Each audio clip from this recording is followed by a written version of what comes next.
तो गाइस ये इंसिडेंट मेरे कज़न के साथ हुआ था। तो क्या हुआ था अब मैं पूरा आपको डिटेल में बताऊँ। और हॉनेस्टली जब मेरी कज़न ने मुझे सारी बातें बताया ये हुआ तो मुझे तो यकीन ही नहीं हो रहा था। पर मैंने जब पूरा सर्च किया फिर पता चला कुछ स्टोरियाँ ना एक्सप्लेन नहीं की जाती, वो जब हमारे साथ खुद होती है तब हमें पता चलता। कज़न का नाम आलिया था। उसने नया एक फ्लैट लिया, लोकेशन भी ठीक ठाक था और फ्लैट जो था ना चीप था। लेकिन पिछले 2 साल से उस घर में 3 महीने से ज़्यादा कोई टीका ही नहीं। तो आलिया को लगा कोई रूमर्स फैला रहा है इस फ्लैट के बारे में और इसलिए लोग नहीं आ रहे हैं। और वैसे भी उसे गोस्ट वोस्ट पे तो बिलीव नहीं था, इसलिए उसे यकीन नहीं हुआ और वो जाके उस फ्लैट में रहने लग गई। लेकिन अब स्टोरी रियल में स्टार्ट होती है। कुछ नॉर्मल चल रहा था, लेकिन एक रात 2:40 में फ़ोन कॉल आता है। फर्स्ट टाइम वो इग्नोर कर दी, सेकंड टाइम फिर से मिस कॉल आता है, सेकंड टाइम भी वो इग्नोर करती, पर तीसरी बार आता वो अब बहुत ज़्यादा इरिटेट हो गई थी इस मिस कॉल से, क्योंकि ये मिस कॉल आ रहा था अननोन नंबर से। फ़ोन उठाया और हेलो बोला तो 5 सेकेंड वेट की, 10 सेकेंड वेट की, बस दूर से कोई ब्रेथिंग की साउंड आ रही थी। उसे बार बार वो हेलो बोल रही थी ताकि कोई कुछ वहाँ से कुछ बोले, लेकिन बस साइलेंट था, बस हल्की सी ब्रेथिंग की आवाज़ आ रही थी। नेक्स्ट मॉर्निंग वो ये बात भूल गई कि मिस कॉल आया, पर सेम अगेन उस दिन मिस कॉल आया 2:40 में। अब वो बहुत ज़्यादा इरिटेट हो गई। अब डेली ये मिस कॉल आने लगा अननोन नंबर से। अब वो घबराने लगी कि ये क्या हो रहा है उसके साथ। 2:40 में एक ही नंबर से एक ही कॉल, और वो बहुत ज़्यादा इरिटेट हो गई थी इन सब चीज़ों से। बस ब्रेथिंग की आवाज़ आ रही थी और कुछ भी नहीं। अब ये कुछ ज़्यादा ही थोड़ा सा हॉरर टाइप का उसे लग रहा था। अब ये इतना कंटिन्यू हो रहा था कि उसने आलिया ने वो नंबर सेव कर लिया। नंबर का नाम क्या रखा पता है? 2:40 कॉलर। अब वो डिसाइड कर ली थी कि इस बार जब वो आएगा ना कॉल तो वो रिसीव करेगी। लेकिन इस बार ब्रेथिंग नहीं, इस बार आवाज़ आई।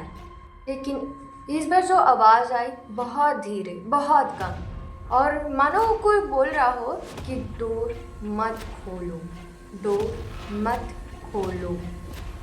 कॉल डिस्कनेक्ट हो गया। आलिया इस बार कंफ्यूज हो गए, मत खोलो क्या, मत करो क्या, नहीं खोलना है। अब वो बहुत ज़्यादा कंफ्यूज हो गए कि क्या वो करे। पूरी रात सो नहीं पा रही थी कि वो, और कोई आंसर भी उसे नहीं मिल रही थी कि वो क्या करे। फिर से अगली रात 2:40 को फिर कॉल आता है, फ़ोन बजता है। अब उसे आवाज़ है वो आ रही है, और कॉल आएगी ऐसा कुछ नहीं बोले, बस वो आ रही है। कॉल कट हो गया। अब वो क्या करे उसे समझ ही नहीं आ रहा था। अब वो डरने लग गई। अब फ़ोन ट्रैक करने की कोशिश की, लेकिन ऐसे लग रहा था कि कोई जो फ़ोन कॉल नंबर है ना वो सिस्टम में है ही नहीं, रजिस्टर ही नहीं है। तो अब उसे बहुत ज़्यादा डर लग रहा था। उसी रात हॉल से आवाज़ आती है, टक टक टक। वो तो बहुत ज़्यादा इस बार घबरा गई। अब वो क्या करे? बिस्तर से उतरती है, हॉल की तरफ जाने की कोशिश करती है, लाइट पूरा ऑन की, हॉल की तरफ जाती है, पर देखती है कि हॉल में कोई नहीं है। अब वही सेम आवाज़ अब उसे उसके रूम से, बेडरूम से आने लगती है, किचन से आने लगती है, टक टक टक। अब वो बहुत ज़्यादा घबरा गई। ऐसे लग रहा था कि कोई बेडरूम में धीरे धीरे चल रहा है, हॉल में भी धीरे धीरे चल रहा है, पूरे फ्लैट में कोई चल रहा है, कोई है, पर कौन है? जब वो जाती पूरा खाली रहता, मानो कोई है, पूरा आवाज़ आ रहा है। रूम में जाती तो रूम में कोई नहीं है, हॉल में जाती तो हॉल में नहीं है। अब वो बहुत ज़्यादा घबरा गई, पूरी लाइट ऑन करके बिस्तर में जाके सोने की कोशिश करती है, पर उसे नींद नहीं आती है, पूरी लाइट ऑन रहती है। पुलिस को कॉल करने की कोशिश करती है, पर उसका फ़ोन हॉल में रहता है। अब उसके पास इतनी हिम्मत नहीं है कि वो हॉल में जाके फ़ोन कर सके कॉल।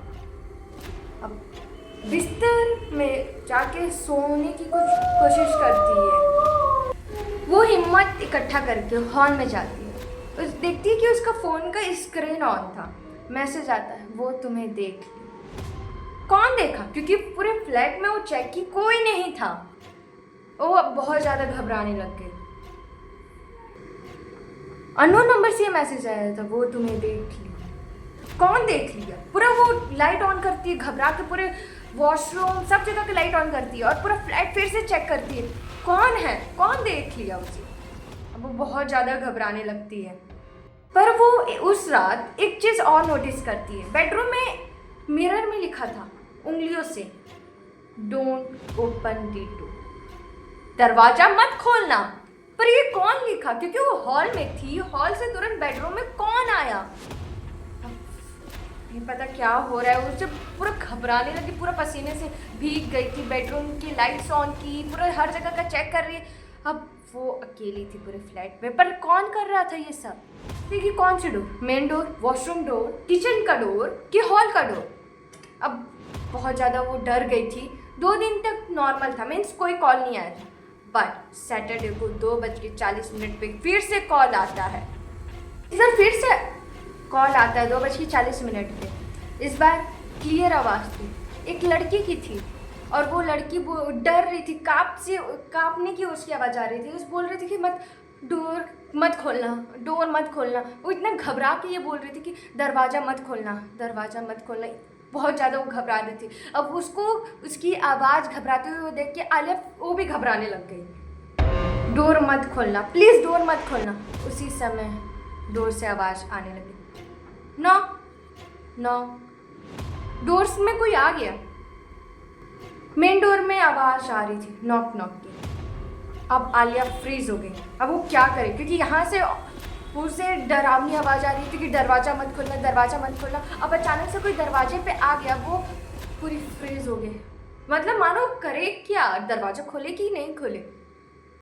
इस बार अब बैलो बजाने की आवाज़ आती है। अब आलिया को समझ नहीं आ रहा था कि वो करे क्या। फिर बाहर से आवाज़ आती है, आलिया दरवाज़ा खोलो। मैं तो आलिया पूछती है कौन? मैं रिया जो दिल्ली से आई है। पर आलिया को लगता है कि रिया तो 500 किलोमीटर दूर है, वो अचानक से कैसे आ सकती है।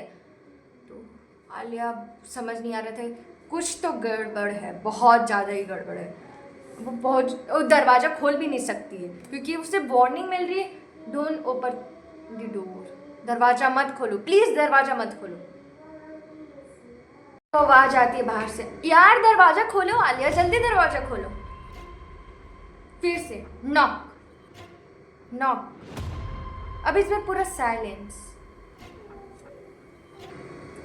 5 मिनट के बाद सब नॉर्मल हो गया।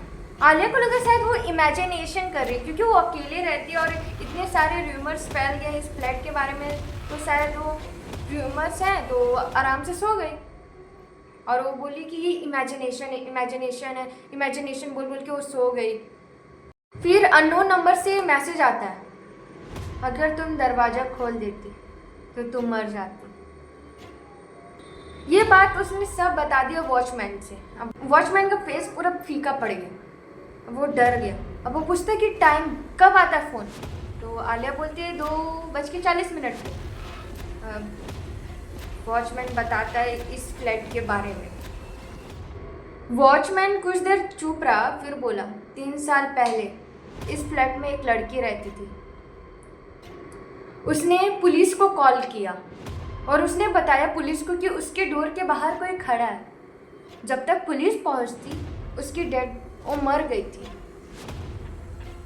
वॉचमैन अब चुप हो गया। ये पूरी कहानी बता के आलिया शॉक में हो गई। जो उस लड़की जो फ्लैट में 3 साल पहले रहती थी, वो लड़की की डेथ जब हुई थी 2:40 में हुई थी।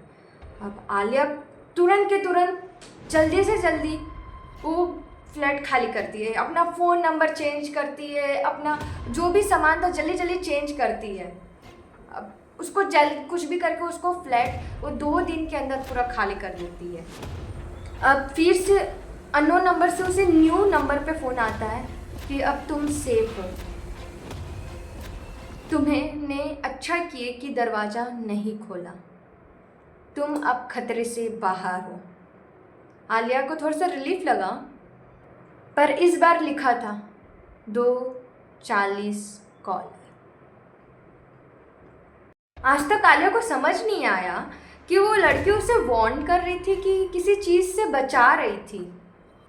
एक बात श्योर थी कि अगर किसी का भी अननोन नंबर से हमारे फ़ोन पे आए कॉल तो रिसीव मत करना, भूल के भी रिसीव मत करना।